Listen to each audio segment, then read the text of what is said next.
আজকের এই অনুষ্ঠানের মান্যবর সভাপতি, উপস্থিত সম্মানিত সুধীমণ্ডলী এবং দেশ বিদেশ থেকে অনলাইনে যুক্ত হওয়া অগণিত দর্শক ও শ্রোতা মণ্ডলী, আপনাদের সকলকে আন্তরিক অভিনন্দন ও মোবারকবাদ জানিয়ে আমরা আমাদের আজকের লাইভ অনুষ্ঠান শুরু করছি।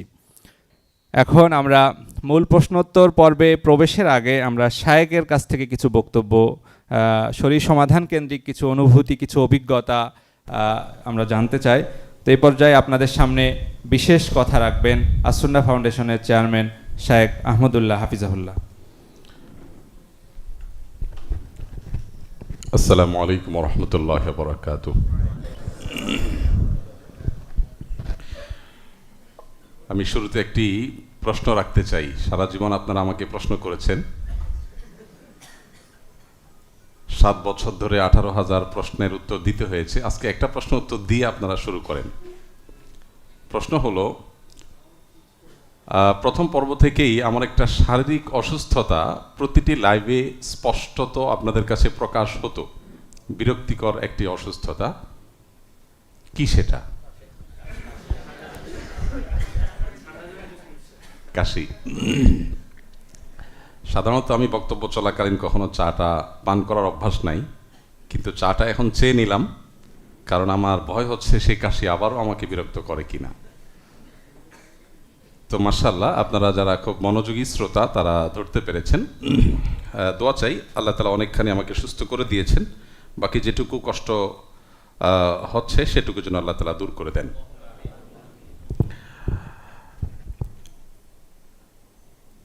আজকের এই দিনে আল্লাহ রাব্বুল আলামিনের কাছে শুকরিয়া জানাবার কোনো ভাষা আসলে আমাদের নেই, কারণ আল্লাহ সুবহানাহু ওয়া তাআলা এই লাইভ অনুষ্ঠানটিকে আমাদেরকে এত দূর নিয়ে আসার তৌফিক দান করবেন, এটি সত্যি বলতে প্রথম যেদিন আমরা লাইভ অনুষ্ঠান পরিচালনা করি 2019 সালে, তখনও আমরা কল্পনায়ও ভাবিনি যে এত দূর পর্যন্ত আসার সুযোগ বা তৌফিক আল্লাহ তাআলা আমাদেরকে দিবেন।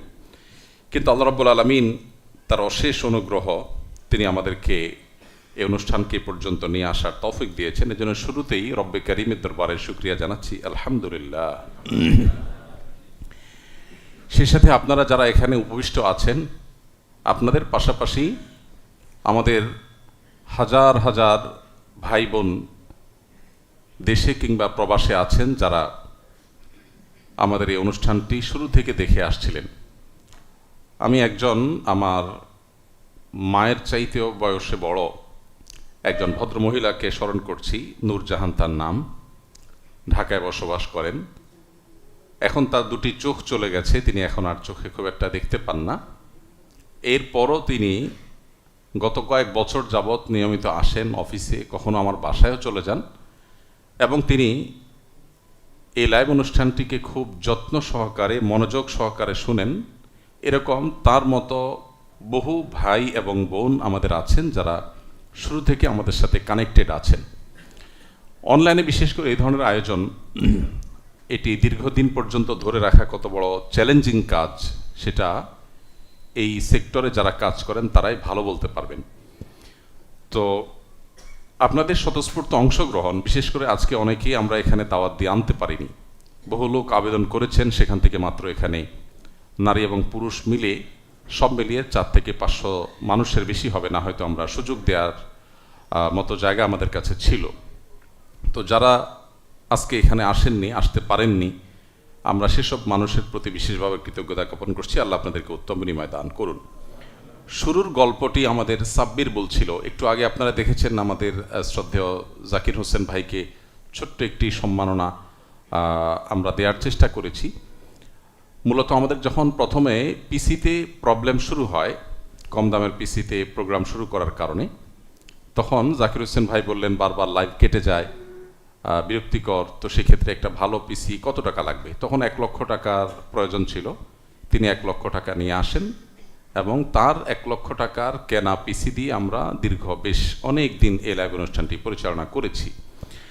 আরও অনেকেই হয়তো এখানে অবদান রেখেছেন, হয়তো আমাদের স্মরণে নেই। মানুষ হিসাবে আমাদের যে সীমাবদ্ধতা, সেটার জন্য আমরা ভুলে গেছি। সেজন্য আমি তাদের কাছে দুঃখ প্রকাশ করছি এবং ক্ষমা চেয়ে নিচ্ছি যে আপনাদের অবদানের কথা হয়তো আমরা ভুলে গেছি, কিন্তু আসার কথা হলো আমরা ভুললেও যার জন্য আমরা করি সেই আল্লাহ রাব্বুল আলামিন ভুলেন না।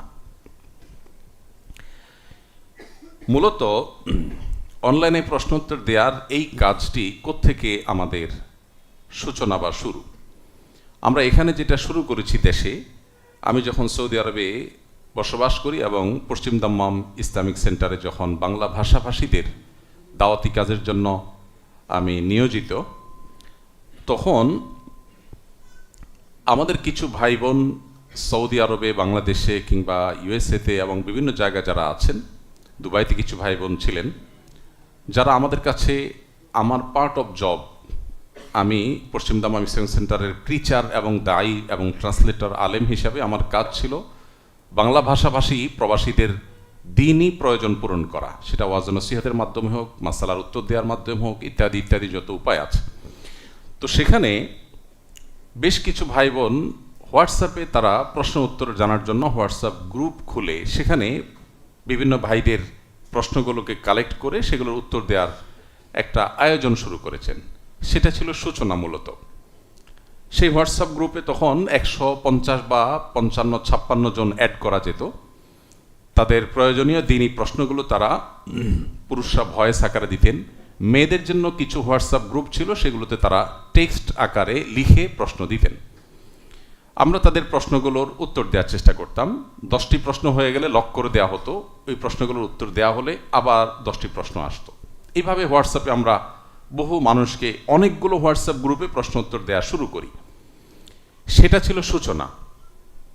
আর সেখান থেকে অডিও ক্লিপগুলোকে কিছু ভাইয়েরা, যাদের একজনের নাম আপনারা শুনেছেন, ফয়সাল নামক এক ভাই, যিনি দুনিয়া থেকে চলে গেছেন, খুব ইয়াং ম্যান, তরুণ, নিজের গাঁটের টাকায় 300 রিয়াল দিয়ে একটা ছোট ক্যামেরা কিনেন। 300 কিংবা 600, আমার পুরো ফিগারটা মনে নেই। নিজের গাঁটের টাকা একটা ক্যামেরা কিনে তিনি প্রথম লাইভ রেকর্ড শুরু করেন এবং তার সাথে পরবর্তীতে মোহাম্মদ আলী নামে একজন যশোরের একজন যুবক, আরও কিছু তরুণরা স্বেচ্ছায়, কোনো বিনিময় নেই, কোনো বেতন নেই, তাদের হাড় ভাঙা পরিশ্রম করার পর তারা সন্ধ্যার সময় যখন মানুষ রেস্ট করতো তখন আমাদের এই লাইভ অনুষ্ঠানে তারা বা আমাদের দিনী আয়োজনে তারা সামিল হতেন। তো সেই ছিল সূচনা।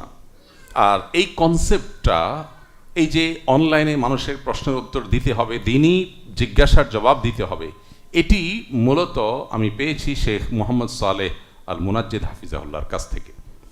বাংলা ভাষাভাষীদের মধ্যে যিনি আমার এই ক্ষেত্রে প্রেরণার ভূমিকায় ছিলেন, তিনি ছিলেন ডক্টর খন্দকার আব্দুল্লাহ জাহাঙ্গীর রহমতুল্লাহ আলাইহি। সারার বিভিন্ন টেলিভিশন প্রোগ্রামে, এমনকি বিভিন্ন ওয়াজ মাহফিলে যে প্রশ্ন উত্তর দেওয়ার কালচার শুরু করেছিলেন বাংলাদেশে, সেটা আমার জন্য দ্বিতীয় অনুপ্রেরণা হিসাবে কাজ করে। তো আমরা দোয়া করি যাদের ভূমিকা এখানে ছিল, তাদের অনেকে হয়তো জানেন না যে তাদের সামান্য একটু উৎসাহ বা তাদের সামান্য একটু কাজ, যেটি আজ অনেক দূর পর্যন্ত আমাদেরকে এগিয়ে আসতে সাহায্য করেছে। তো আল্লাহ তাআলা তাদেরকে সর্বোত্তম বিনিময় দান করুন।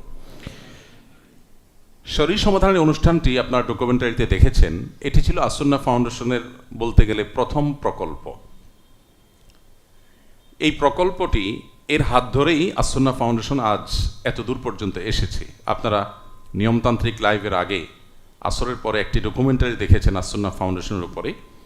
সেখানে আপনারা কিছুটা ধারণা পেয়েছেন যে ফাউন্ডেশনকে অনেকে মনে করেন বন্যায় ত্রাণ দেয় বা বন্যার্থদেরকে ঘর বানায় অথবা লাইভ প্রশ্ন উত্তর দেয়, এটুকু দিয়ে ফাউন্ডেশনকে অনেকে চিনেন। আসুন্নাহ ফাউন্ডেশনের যাবতীয় কার্যক্রমের তুলনায় এই কাজগুলো 100 ভাগের মধ্যে 5 ভাগও না। আমাদের ব্যর্থতা যে আমরা আসলে আপনাদেরকে পুরো ফাউন্ডেশনকে পরিচিত করাতে পারিনি। আমরা বেকারত্ব দূর করবার জন্য যে সংগ্রাম চালাচ্ছি, যে প্রচেষ্টা চালাচ্ছি, আপনারা আমাদের সেক্রেটারি জেনারেল সাব্বির আহমদের মুখ থেকে শুনেছেন। এখন 500 শতাধিক মানুষ কাজ করছে এবং প্রায় 30টিরও অধিক ডিপার্টমেন্ট কাজ করছে শুধুমাত্র মানুষের কল্যাণে কিভাবে আমরা ভূমিকা রাখতে পারি সেই জায়গা থেকে।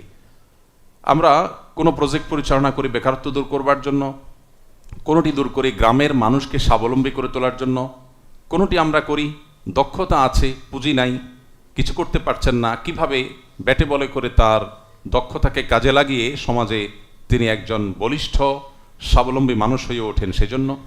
আবার কখনো আমরা দুর্যোগে নেমে পড়ি।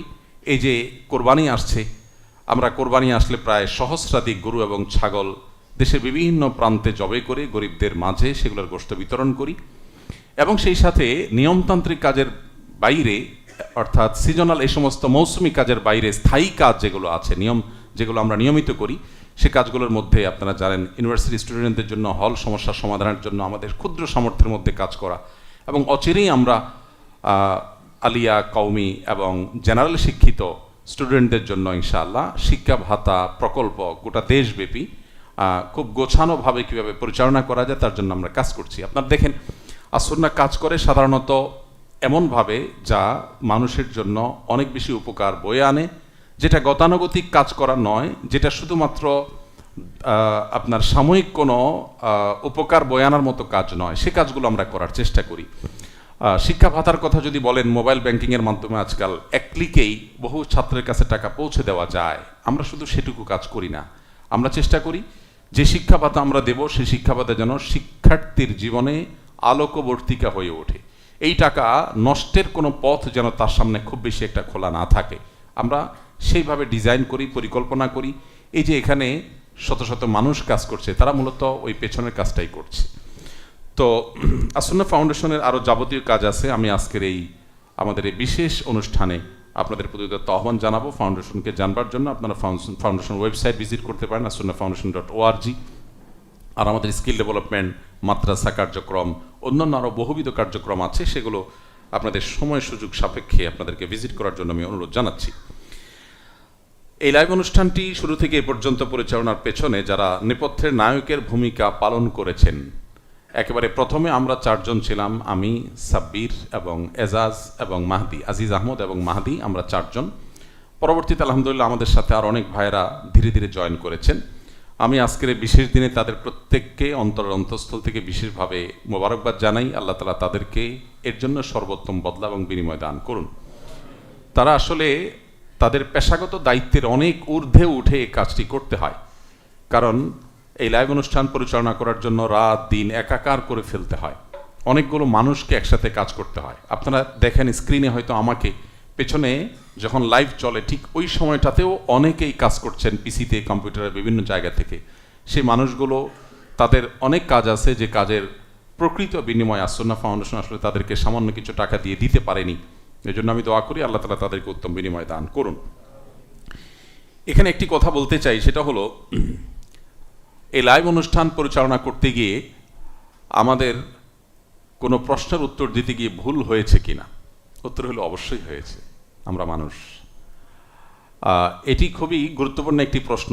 2 জন মন্তব্য করেছেন, আমি তো প্রত্যাশা করেছি এরকম কোনো মন্তব্য থাকবে যে ভাই এতগুলো প্রশ্ন উত্তর দিয়েছেন, আর লাইভ উত্তর দিতে গেলে তো ভুলভাল হওয়ার সম্ভাবনা থাকে, সব প্রশ্ন উত্তর তো একটা মানুষের জানা থাকে না। তো সেক্ষেত্রে আপনাদের ভূমিকাটা কি? প্রথমত বলতে চাই যে সমস্ত প্রশ্নের উত্তর আমাদের জানা নেই, লাইভে অনেক সময় আমরা সেগুলো বলি যে এই প্রশ্নের উত্তরটি আমার জানা নেই, পরবর্তীতে আমরা আপনাকে জানিয়ে দেওয়ার চেষ্টা করব রিপ্লাইয়ের মাধ্যমে, কমেন্টে। কখনো আমরা জানাতে পেরেছি, কখনো হয়তো তার কমেন্টে আর খুঁজে পাইনি, জানাতে পারিনি, কিন্তু আমরা বিনয়ের সাথে এরকম অনেক সময় আমাদের না জানা থাকার কথা বলেছি। আর এটা ইসলাম আমাদেরকে শিখিয়েছে, কোনো বিষয় যদি আমার না জানা থাকে সেটা আমি স্পষ্টত বলবো যে এটা আমি জানি না। ইসলামের ইতিহাসে এমন বহু মনীষীর কথা আমরা জানি যাদেরকে অনেক গুরুত্বপূর্ণ প্রশ্ন করা হয়েছে এবং তাদের আপন অবস্থান থেকে সবাই তাদেরকে অনেক বড় আলেম হিসাবে, ইমাম হিসাবে জানেন, কিন্তু তারা বলেছেন লা আদরি, আমি জানি না। তো এটাই ইসলামের সৌন্দর্য, না জানা বিষয়কে জানার ভান করার চাইতে স্পষ্টত আমি জানি না এটি বলাটাই ইসলাম আমাদেরকে শিখিয়েছে। তো আলহামদুলিল্লাহ সেই কাজটি আমরা করার চেষ্টা করেছি। আপনারা এখানে লক্ষ্য করেছেন আমাদের টিমের মধ্যে 2-1 জন ভাই তারা নিরীক্ষণের কাজটি করেন, অর্থাৎ আমার উত্তর দেওয়া প্রশ্নগুলোর মধ্যে আমি ভুল কোথায় করলাম সেটা খুঁজে বের করা তাদের কাজ থাকে। যদি সেরকম কিছু তারা পায় যে কোনো প্রশ্নের উত্তর দিতে গিয়ে ভুল হয়েছে, তখন আমরা যে উদ্যোগটা নেই সেটি হলো আমরা পরবর্তীতে আরেকটি লাইভ অনুষ্ঠানে কিংবা কোনো রেকর্ডেড প্রশ্নোত্তরে আমরা ওই প্রশ্নের উত্তরটা দেই। আমি উদাহরণস্বরূপ বলতে পারি, একসময় আমরা প্রশ্ন উত্তরে বলেছি যে বাজারের যে মেহেদি পাওয়া যায়, টিউব মেহেদি, আর্টিফিশিয়াল মেহেদি, এই মেহেদিটা যদি হাতে লাগানো থাকে তাহলে অজু করলে অজু হবে না। এই প্রশ্ন উত্তর আমরা দিয়েছিলাম এবং আমরা যেই চিন্তার ভিত্তিতে প্রশ্ন উত্তর দিয়েছি সেটা হলো যে মেহেদির উপরে যে প্রলেপ পড়ে যায়, বিশেষ করে আর্টিফিশিয়াল মেহেদি ব্যবহার করার পর আপনারা দেখবেন যে খোঁচালে এটা পড়ে যায়। তখন আমাদের ধারণা ছিল যে হাতের উপরে, আমাদের ত্বকের উপরে আলাদা একটা লেয়ার পড়ে যায়, তো একটা লেয়ার যদি পড়ে যায় তাহলে তো অজু হবে না, অজু গোসল হবে না। আমরা সেই ভিত্তিতে উত্তরটা দিয়েছিলাম, কিন্তু পরবর্তীতে আমরা জানতে পারি যে আমাদের এই উত্তরটি সঠিক ছিল না।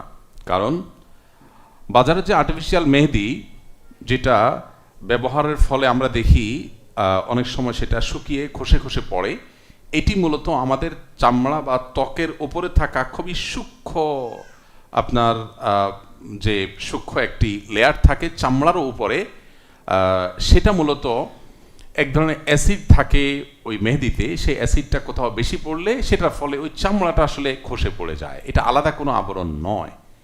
ফলে যখন এ বিষয়ে এক্সপার্ট এবং গবেষকদের মন্তব্য এবং সার্বিকভাবে আমরা যখন এই বিষয়ে জানতে পারলাম যে অন্যান্য ওলামা একরামের উত্তর এবং বাস্তবতা হলো আমরা যা বলেছি তার বিপরীত, তখন সাথে সাথে আমরা ভিডিওর মাধ্যমে আমরা উল্লেখ করেছি যে আমাদের এই প্রসঙ্গে প্রথম প্রশ্নের যে উত্তর দিয়েছি সে দেওয়া উত্তরটি সঠিক ছিল না, আমরা সেটা পরিবর্তন করেছি। এরকম বহু প্রশ্নের উত্তর আছে। এই সব বিষয়গুলোকে আবার যেন হারিয়ে না যায়, কেন মানুষ যেন জানতে পারে, সেজন্য আমাদের ভেরিফাইড ইউটিউব চ্যানেল, আমার নামে আহমদুল্লাহ নামে যে ভেরিফাইড ইউটিউব চ্যানেল আছে, সেখানে যে প্লে লিস্ট আছে সেখানে আপনারা দেখতে পাবেন প্রত্যাহারকৃত মাসাইল নামে একটা আলাদা প্লে লিস্ট আছে। এখানে আমাদের ভুল সমগ্রকে আমরা একত্র করেছি, যে আমরা কোন কোন জায়গা ভুল করেছি, যাতে করে মানুষ বিভ্রান্ত না হয়, ভুলটাকে সংশোধন করতে পারে। তো এইভাবে আমরা আসলে চেষ্টা করেছি মানুষের এই খেদমতটাকে কতটা নির্ভুল করা যায়, কতটা ভালো করা যায়, কতটা আমাদের জায়গা থেকে উম্মার এই প্রয়োজনটা, বাংলা ভাষাভাষী মানুষদের এই প্রয়োজনটাকে পূরণ করা যায়। এরপরেও আমরা মানুষ, আমাদের অজান্তে হয়তো অনেক ভুল হয়ে গেছে। আমি রব্বে করিমের কাছে ইস্তিগফার করছি, আল্লাহ রাব্বুল আলামিন আমাদের অজ্ঞাতবশত যে ভুল হয়েছে সেটাকে আল্লাহ তাআলা মাফ করে দিন। সেই সাথে আপনাদেরকে আরেকটি বিষয় আমরা জানিয়ে রাখি, সেটা হলো আমাদের লাইভ প্রশ্নোত্তর থেকে কোনো পজিটিভ যে কমেন্টগুলো আসে, যেমন আপনারা ডকুমেন্টারিতে দেখেছেন অনেকে অনেক পজিটিভ কমেন্ট করেছেন, কিছু নেগেটিভ কমেন্টও কিন্তু এসেছে, সেগুলো ডকুমেন্টারিতে দেখানো হয় নাই। আমার দুটি নেগেটিভ কমেন্টের কথা মনে পড়ে, এই মুহূর্তে আমি আপনাদের সাথে শেয়ার করতে চাই। এর মধ্যে একটা নেগেটিভ কমেন্ট হলো, আমি যখন হোয়াটসঅ্যাপ গ্রুপে প্রশ্ন উত্তর দিতাম, এই লাইভ অনুষ্ঠানে না, সেটা আজ থেকে আরও 10 বছর আগের কথা, তখন সম্ভবত আমেরিকা থেকে এক বোন আমাকে হোয়াটসঅ্যাপে SMS করেছেন। তিনি টেক্সট SMS-এ সম্ভবত জানিয়েছেন, বলেছেন, ভাই আপনার একটা বক্তব্য আমার সংসারে সর্বনাশ করে দিয়েছে। আমি খুব ভয় পেলাম, কি সমস্যা? তিনি বললেন, ভাই আপনার এক বক্তব্যে আপনি বলেছেন আত্মীয় 3 প্রকার, first class, second class, third class. First ক্লাসের আত্মীয় হলো বাবার সাথে রক্ত সম্পর্কীয় যারা আছেন, বাবা, চাচা, দাদা, দাদি, ভাই, বোন, এরা। আর সেকেন্ড ক্লাস বা দ্বিতীয় পর্যায়ের যাদের গুরুত্বের বিচারে দ্বিতীয় পর্যায়ে যারা, আমার ভাষায় আমি বলেছিলাম সেকেন্ড ক্লাস আত্মীয়, তারা হলেন মায়ের দিককার আত্মীয়, মা, খালা, মামা, নানা, নানি ইত্যাদি। আর থার্ড ক্লাস বলেছিলাম মূলত যাদেরকে, সেটা হলো শ্বশুরবাড়ির আত্মীয়দেরকে। তো আমি বোঝাতে চেয়েছি গুরুত্বের বিচারে এটা তৃতীয় ধাপে আসে, কিন্তু এটা বোঝাতে গিয়ে আমি থার্ড ক্লাস শব্দটা ব্যবহার করেছি। আমার এই ওয়ার্ডিংয়ের কারণে ওই ভদ্রমহিলা বললেন যে আমার স্বামী এমনিতেই আমার বাবার বাড়ির 14 গোষ্ঠীর কাউকে দু চোখে দেখতে পারে না, আপনার এই বক্তব্য সে এখন সকাল বিকাল শুনে আমাকে ভলিউম বাড়িয়ে শোনায়, এবং এর ফলশ্রুতিতে সে আমার বাবার বাড়িতে মানে আমার বাবার বাড়ির ব্যাপারে সে আরও বীতশ্রদ্ধ হয়েছে, বলে যে থার্ড ক্লাসের এটা নিয়ে আবার আলাপের কি আছে। তখন আমার যতটুকু মনে পড়ে, এই বোন আমার পর্যন্ত আসতে পেরেছেন বা আমাকে রিচ করেছেন, উনি আমাকে বিষয়টা জানিয়েছেন, তখন আমার যতটুকু মনে পড়ে সম্ভবত আমি একটা ভয়েস মেসেজের মাধ্যমে আমার ভুল স্বীকার করে, আমার ওয়ার্ডিংয়ের ত্রুটি এটা স্বীকার করে আমি পুরো জিনিসটাকে আলাদাভাবে উপস্থাপন করেছি, এবং স্ত্রীর প্রতি কর্তব্যের জায়গা থেকে শ্বশুরবাড়ির প্রতি সদাচরণ করা এটা আমাদের নৈতিক দায়িত্ব, এবং একইভাবে স্বামীর প্রতি আনুগত্য এবং ভালোবাসার অংশ হিসাবে স্বামীর বাবার বাড়ির যারা আছেন, অর্থাৎ একজন নারীর যে শ্বশুরবাড়ির লোকজন, তাদের প্রতিও আন্তরিক হওয়া, এটা আমাদের নৈতিক দায়িত্ব। এই বিষয়টিকে আমি আমার মতো করে বুঝিয়ে একটা ভয়েস SMS এর মাধ্যমে পাঠিয়ে দিয়েছি। এখন একজন হয়তো আমাকে জানাতে পেরেছেন, হয়তো আমার অজান্তে আমার কোনো কথা থেকে এরকম কারোর কোনো ক্ষতি হয়ে গেছে, হতে পারে, অস্বাভাবিক নয়। অনেক সময় দেখা যায় কথার ভুল বুঝাবুঝি হয়। আমাদের মুশকিল হলো আমরা পক্ষের মাসআলাগুলোকে খুব জোরে সোরে হাইলাইট করি, আর বিপক্ষেরগুলোকে আমরা ইগনোর করে যাই। যখন কোনো পুরুষ মানুষ তার পক্ষের কোনো ওয়াজ শুনেন, সেটা স্ত্রীকে ঘন ঘন পাঠাতে থাকেন, আবার স্ত্রী যখন তার পক্ষের কোনো ওয়াজ শুনেন, সেটা স্বামীকে ঘন ঘন পাঠাতে থাকেন, মেনশন করতে থাকেন। এটা আমাদের টেন্ডেন্সি। তো অনেক সময় দেখা যায় এগুলোর কারণে ভুল বুঝাবুঝি তৈরি হয়েছে। তো এ বিষয়ে আপনাদেরকে আমরা বিনয়ের সাথে অনুরোধ করব, আপনারা আসুন্নাহ ফাউন্ডেশনের মেইলে জানাবেন যদি আমাদের এরকম কোনো ত্রুটি বিচ্যুতি হয়। আর আমরা আমাদের জায়গা থেকে নিরীক্ষক টিম দিয়ে নিয়মিত নিরীক্ষণ করবার কাজটা চলমান রেখেছি। আল্লাহ রাব্বুল আলামিন এই আয়োজনকে পরিপূর্ণভাবে কবুল এবং মঞ্জুর করুন। আমি শেষ করব, এই লাইভ অনুষ্ঠান থেকে আমরা আরও যে সমস্ত সেবা, ইসলামী জিজ্ঞাসার জবাবমূলক সেবা আমরা পরিচালনা করছি আসুন্নাহ ফাউন্ডেশন থেকে, এর মধ্যে লাইভ অনুষ্ঠানে যে প্রশ্ন উত্তর দিয়ে থাকি সেটি তো আছেই, এর বাইরে কল সেন্টারের মাধ্যমে আমরা আপনাদের প্রশ্ন উত্তর দিয়ে থাকি। আমাদের একদল বিচক্ষণ, বিদগ্ধ, প্রশিক্ষিত মুফতি আছেন, যারা ফতোয়া এবং মাসাইল নিয়ে দীর্ঘদিন কাজ করার অভিজ্ঞতা আছে এবং এই সাবজেক্টে তাদের পড়াশোনা আছে। এরকম 4 জন দক্ষ মুফতি বাংলাদেশ সময় সকাল 8টা থেকে রাত 10টা পর্যন্ত আমাদের কল সেন্টারে, আসুন্নাহ ফাউন্ডেশনের যে অফিসিয়াল নাম্বার আছে, আপনি গুগলে সার্চ করলে পাবেন, সেখানে আমাদের অফিসিয়াল নাম্বারে কল করলেই কেউ প্রশ্ন উত্তর জানতে চাইলে কল সেন্টারে আলেমদের কাছে চলে যায় এবং তারা ফোন কলের মাধ্যমে প্রশ্ন উত্তর দিয়ে থাকেন। সকাল থেকে রাত পর্যন্ত তারা একটু ফুরসত পান না প্রশ্ন উত্তর দেওয়া ছাড়া। এর বাইরে সশরীরে উপস্থিত হয়ে প্রশ্ন উত্তর জানার জন্য এখানে মাওলানা দেলোয়ার, মাওলানা আম্মার, 2 জন আলেম এবং আরও ওলামা একরাম রয়েছেন, তাদের সাথে সশরীরে উপস্থিত হয়ে অফিস টাইমে যে কোনো দিন উত্তর জানার সুযোগ আছে। এর বাইরে ফ্যামিলি কাউন্সিলিংয়ের জন্য আমরা 2 জন আলেমকে বিশেষভাবে তাদেরকে আমরা প্রস্তুত করেছি। তাদের কাজ হলো পারিবারিক যে কলহগুলো হয়, শুধুমাত্র তালাকের মাসআলা দেওয়া আমাদের দায়িত্ব নয়, আমাদের দায়িত্বের মধ্যে পড়ে কিভাবে স্বামী স্ত্রী, শাশুড়ি বউ এবং ভাই বোন পরস্পরের মধ্যে যে সমস্ত বাদানুবাদ হয় সেগুলো কিভাবে দূর করা যায়। এই জন্য কাউন্সিলিংয়ের কাজটাও আমরা শুরু করেছি। আমাদের স্বপ্নের আসুন্নাহ ফাউন্ডেশন মসজিদ কমপ্লেক্স আলহামদুলিল্লাহ অর্ধেকের বেশি কাজ শুরু হয়ে গেছে।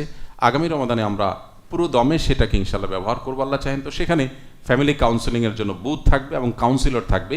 আমার জানা মতে বাংলাদেশে কোনো দিনী প্রতিষ্ঠানে এটি হয়তো প্রথম আয়োজন। ইনশাআল্লাহ আমরা সেটা শুরু করতে যাচ্ছি। আর এখানে আমরা ইতোমধ্যে সেটা শুরু করে দিয়েছি। সেটা সীমিত আকারে ফ্যামিলি কাউন্সিলিং হয়ে থাকে, সশরীরে উপস্থিত হয়ে যে কোনো কেউ করতে পারেন। রুকিয়া সাপোর্টের জন্য রাকি আমরা দিতে পারি না, তবে রুকিয়া বিষয়ক পরামর্শ এবং রুকিয়া বিষয়ক গাইডলাইন দেওয়ার জন্য আলহামদুলিল্লাহ আমাদের এক ভাই প্রশিক্ষিত আছেন এবং সশরীরে উপস্থিত হয়ে কিংবা ফোন কলের মাধ্যমে রুকিয়া বিষয়ক পরামর্শ এটি আমরা এই শরীর সমাধান বিভাগ থেকে দিয়ে থাকি। এর বাইরে প্রশ্নোত্তরের ওয়েবসাইট আমরা করেছি IQA, ইসলামিক কোশ্চেন অ্যান্সার। এটা ডেভেলপমেন্টের কাজ চলছে ইনশাআল্লাহ। এর মাধ্যমে আমরা হাজার হাজার লক্ষ লক্ষ প্রশ্ন উত্তরকে সংকলন করার নিয়ত রেখেছি। আমাদের 18,000 প্রশ্নের উত্তরের মধ্য থেকে বাছাই করা এবং জনগুরুত্বপূর্ণ প্রশ্নগুলোর উত্তর আমরা লিখিত বই আকারে ধাপে ধাপে ইনশাআল্লাহ প্রকাশ করার পরিকল্পনা আমাদের আছে। এর বাইরে AI চ্যাটবট এর কাজ চলমান আছে। আমরা খুব শীঘ্রই ইনশাআল্লাহ AI আপনার চ্যাটবট এটার কাজ শেষ করে আপনাদের জন্য এটা উন্মুক্ত করতে পারবো, যেখানে আপনি পৃথিবীর যে কোনো প্রান্ত থেকে যে কোনো ভাষাভাষী মানুষ প্রশ্ন উত্তর জানতে পারবেন। এখানে একটা বড় টিম ওলামা একরামের, তারা নিয়মিত কাজ করে চলেছেন। আপনাদেরকে একটা মজার কথা বলি, সেটা হলো যে লাইভ অনুষ্ঠানটির শুরুর দিকে সাব্বির বলছিলেন যে আমাদের কাছে 8,000 টাকা মাসিক খরচের টাকা জোগাড় করাটাই কষ্টের ছিল। 2 জন কর্মী ছিলেন, তাদের কোনো বেতন ছিল না, পেটে ভাতে ছিলেন। এরপর তাদের বেতন হয়েছে সম্ভবত 3 বা 5,000, তারপর 10,000, এরপর আস্তে আস্তে তারা সামনে অগ্রসর হয়েছেন। ঠিক এরকম সময় যখন আমরা পার করছি, তখন বাংলাদেশের একটি বড় শিল্প প্রতিষ্ঠান আমাদের সাথে যোগাযোগ করে। যখন লাইভ অনুষ্ঠানটি বেশ জনপ্রিয়তা পায় এবং লাইভ ভিউয়ারের সংখ্যা যখন 3, 3,500, 4,000, কখনো 6,000 পর্যন্ত, 7,000 পর্যন্ত ছিল, এরকম একটা পর্যায়ে একটি শিল্প প্রতিষ্ঠান আমাদের সাথে যোগাযোগ করে বলে যে প্রতিটি লাইভের জন্য আমরা তাদের সাথে যেন চুক্তিবদ্ধ হই, শুধুমাত্র লাইভ চলাকালে স্ক্রিনের এক পাশে তাদের কোম্পানির লোগোটা থাকবে এবং আমরা বলবো অমুক কোম্পানি XYZ প্রেজেন্ট শরীর সমাধান। আসন্না ফাউন্ডেশন লোগো থাকবে, সবই ঠিক আছে, শুধু তাদের লোগোটা পাশাপাশি থাকবে এবং তাদের প্রেজেন্টসে এটি হচ্ছে সেই কথাটা শুধু লেখা উঠবে স্ক্রিনের মধ্যে। এটুকুর বিনিময়ে একটা পর্বে 1 ঘন্টার একটা পর্বের বিনিময়ে তারা আমাদেরকে 2 লক্ষ এবং মাসে 8 লক্ষ টাকা দেওয়ার প্রস্তাব দেয়। আমরা বিনয়ের সাথেই সেই প্রস্তাবকে ফিরিয়ে দেই সেই কঠিন সময়। কারণ আমরা আমাদের দর্শকদেরকে এই লাইভ অনুষ্ঠান থেকে কোনো পার্থিব সুবিধা আমরা নিচ্ছি সেরকম বার্তা আমরা দিতে চাই না, আদতে আমরা সেটা নেইও না। প্রসঙ্গত বলে রাখি যে এমনিতে আসন্না ফাউন্ডেশনের পরিচালনার সাথে যারা জড়িত আছেন তারা কেউ কিন্তু আসন্না ফাউন্ডেশন থেকে কোনো সুবিধা গ্রহণ করেন না। বিশেষ করে ট্রাস্টি বোর্ডের কথা আমি বলছি, যারা নিয়মতান্ত্রিক কর্মী তাদের কথা ভিন্ন। এই লাইভ অনুষ্ঠান থেকে আলহামদুলিল্লাহ আমিও কোনো কিছু গ্রহণ করি না। মাঝে মধ্যে ফাউন্ডেশনের টাকার চা খাওয়া হয়, অবশ্য আমি চাটা আমার ব্যক্তিগত চা খাই। আজকে যে চা খেয়েছি এটা আমার ব্যক্তিগত চা, ফাউন্ডেশনের চা না। আমার আলাদা চার বক্স আছে, আমি সেখান থেকে চা খাই। গরম পানিটা ফাউন্ডেশন করে দেয়, এইটুকু কাজ করে। এর বাইরে আর কোনো সুবিধা আলহামদুলিল্লাহ আমি গ্রহণ করিনি। আপনাদেরকে অনুপ্রাণিত করবার জন্য বলা এই ভেতরের কথা, মাসে 8 লক্ষ টাকা আমাকে দেয়া হবে। আমি গরিব মানুষ, চলতে কষ্ট হয়। এখন আল্লাহ একটু সচ্ছলতা দিয়েছেন, তখন এত সচ্ছলতা ছিল না। আবার এও বলা হয় যে আপনি না নিতে চাইলে অর্ধেক আপনি নেন, অর্ধেক ফাউন্ডেশন নেক, তাও তো হয়। আমরা বলেছি না, আমাদের আসলে দরকার নাই। আমরা আসলে কোনো শিল্প প্রতিষ্ঠানের টাকায় প্রতিষ্ঠানকে রাতারাতি আমরা বড় করার এই থটে বিশ্বাসী না। এখনও ফাউন্ডেশন শত শত কোটি টাকার যে কাজ করে, আপনারা জেনে খুশি হবেন এদেশের সর্বস্তরের সাধারণ মানুষের 10 টাকা, 20 টাকা, 50, 100, 1000 টাকার এই ডোনেশন দিয়েই কিন্তু ফাউন্ডেশন পরিচালিত হয়। এটা অনেকের কাছে অবিশ্বাস্য হতে পারে। আমাদের বন্যার সময় 164 কোটি টাকার মধ্যে 24-এ বন্যা 164 কোটি টাকা আমরা ফান্ড কালেক্ট করেছি। সেই টাকার মধ্যে আমাদের জানামতে সর্বোচ্চ ফিগারের পরিমাণ হলো 20 লক্ষ। অর্থাৎ 164 কোটির মধ্যে 1-2 কোটি দেওয়ার মতো তো কিছু লোক থাকবে না, সেরকম কোনো ফান্ড বন্যায় আমরা পাইনি। আমি বোঝাতে চেয়েছি যে এটি আপামর সাধারণ মানুষের, একেবারেই সর্বস্তরের রুট লেভেলের মানুষের প্রতিষ্ঠান। এই অনুষ্ঠানটাও সেভাবে বেড়ে উঠেছে। আমাদের জন্য তখন 8 লক্ষ টাকার হালাল অফার, এটাকে ডিনাই করা খুব সহজ কাজ ছিল না। কিন্তু আমরা সেটা আল্লাহর উপরে তাওয়াক্কুল করে ভরসা করে করেছি যে আল্লাহ আমাদের ব্যবস্থা করবেন। আজকে আল্লাহ তাআলা এত সুন্দর একটা হলের ব্যবস্থা করে দিয়েছেন, আসন্না ফাউন্ডেশন নিজস্ব হল। তখন আমাদের একটা স্টুডিওর ব্যবস্থাও ছিল না। এখান থেকে আমরা শিখতে পারি আল্লাহ তাআলার প্রতি যে ভরসা করে আল্লাহ তার জন্য যথেষ্ট হয়ে যায়। তো আমি আর দেরি করতে চাই না, আমাদের আরও কাজ আছে। আপনাদের প্রতি আমি আবারও কৃতজ্ঞতা জানাচ্ছি। আমাদের বোনরা যারা আছেন, বিশেষ করে যারা আজকে শরিক হয়েছেন এখানে, আমি তাদেরকেও কৃতজ্ঞতা জানাচ্ছি। অনেক বোনরা আছেন দূর দূরান্তে আছেন, অনলাইনে আমাদেরকে দেখছেন, আমি তাদের প্রতি কৃতজ্ঞতা জানাচ্ছি।